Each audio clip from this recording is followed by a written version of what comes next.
Rain hammered against the windshield as Amara gripped the steering wheel, eyes narrowed through the streaks of water. The wipers struggled to keep up, squealing across the glass. She'd just finished a 12-hour hospital shift and was desperate to get home. The radio crackled with static. Then, flashing blue lights ahead, she slowed down. A car was overturned near a streetlight, smoke curling into the rain. Police were already there, their radios hissing. Amara's heartbeat quickened. An officer stepped out and waved for her to stop. His jacket shimmered under the streetlight, rain dripping off his cap. "Ma'am, sorry. Road's closed. Accident. I'm a nurse," she said, leaning out the window. "Do you need—" He hesitated, then frowned at his notes. "Wait. You're Amara, right?" Her brow furrowed. "Yes, why?" He approached her slowly, holding a plastic evidence bag. Inside it was a cracked smartphone. "The driver didn't make it," he said gently. "We found this in his hand." He was typing a message. "To you." Amara blinked, confused. "To me? That's impossible.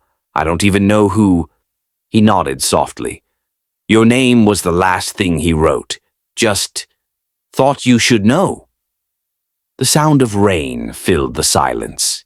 Amara looked down at the phone, glowing faintly through the plastic, her name half-typed on the screen. She felt a chill she couldn't explain. Insert gentle background cue, audience drawn in. If this beginning already has you curious, stay till the end. What she discovers next will break your heart. Later that night, her apartment was dark, except for the small lamp beside her couch. She couldn't stop thinking about the phone. It sat on the table, still cracked, the light flickering like it was alive. Finally, she picked it up. It was unlocked, Face ID still active. She hesitated, then opened the messaging app. The last draft blinked at her. Greater than, Amara.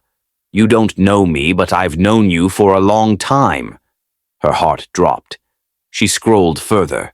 There were dozens of unsent drafts, all addressed to her. Photos, voice recordings, even notes. Her hands trembled as she opened one. A soft male voice filled the silence. Greater than, you probably don't remember me. I was outside the hospital sketching when you stopped to help my sister that day. She was crying. You told her it was going to be okay. That moment, it changed everything for me. Amara's eyes widened. A memory flickered. A little girl with a broken arm, a shy man sketching on the bench outside. She hadn't thought about it since. She opened another message. Greater than, I kept painting after that. Somehow every face I drew turned into yours. You smiled in every mural. I thought maybe I was crazy. Maybe I just wanted to hold on to the feeling of kindness. Her throat tightened. Each message felt like a confession whispered through time. She clicked one final recording, his voice now weak, trembling. If you're hearing this, it means I never got the chance to say it in person. Thank you for being the light in my darkness. Amara pressed her palm to her mouth, tears burning behind her eyes. The rain outside was steady now, soft like static. She sat frozen, her heart pounding against her ribs. The next morning, she called the officer. Can you tell me his name? The line went quiet before he answered. Daniel Lee, local artist, early 30s, lived near the riverside, kind of a loner. She spent the rest of the morning searching his name online. Articles appeared, local mural artist dies in tragic car crash.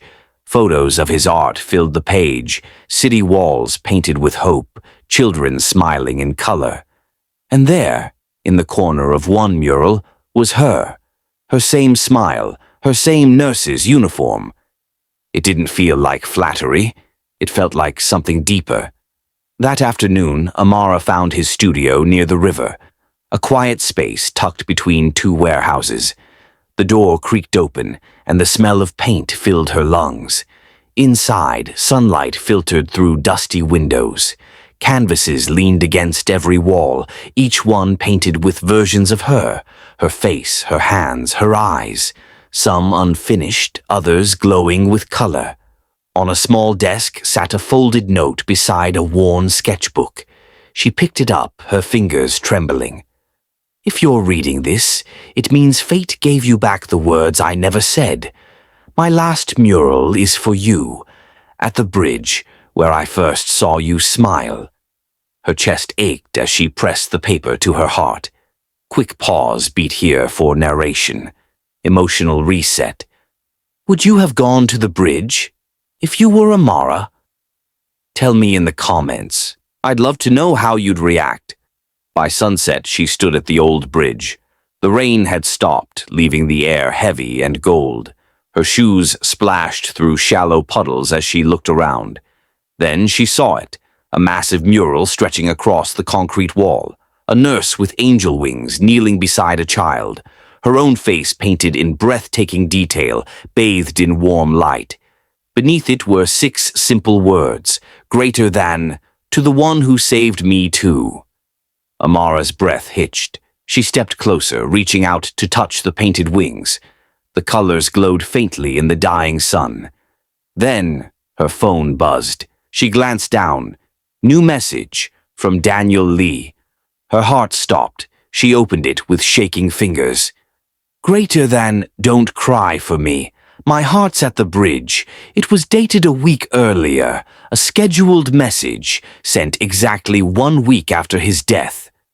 Amara let out a trembling laugh that turned into a sob. You planned this, she whispered.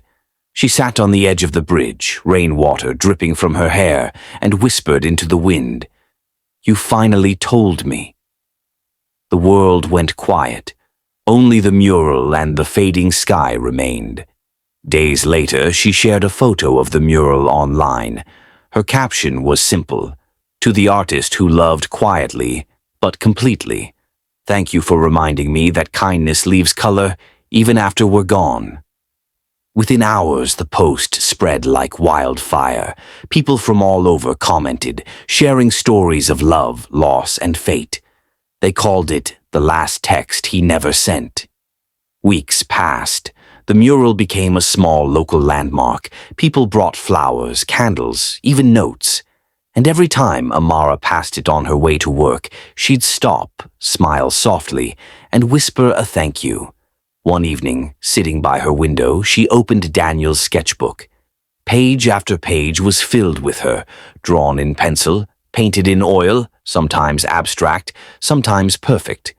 On the last page, in small handwriting, he'd written, greater than my angel in scrubs. Tears welled in her eyes, but this time they were gentle, not from sorrow, but from gratitude. She closed the book, turned on her phone camera, and spoke softly to her audience. Sometimes love doesn't need to be seen to be real. Sometimes it lives quietly in the hearts of people we barely knew. If this story touched your heart, please like the video, leave a comment, and subscribe for more stories that remind us that love never truly dies. She ended the recording, staring out the window as city lights blinked in the rain. Her phone buzzed again, another notification. The video had already started to trend. Thousands of people were watching, crying, connecting. Amara smiled faintly. You see, Daniel, she whispered, your story's still painting hearts. Outside, thunder rolled softly over the skyline. The camera faded out on her reflection in the glass, her face glowing against the night, and Daniel's sketchbook open beside her, the final words shining in pencil. Greater than, love never dies, it just finds a new way to speak. If you believe love can outlive time itself, show it some love. Hit the like button, drop a heart in the comments, and subscribe to STORYARC TV, where every story reminds you that even the quietest hearts have something beautiful to say.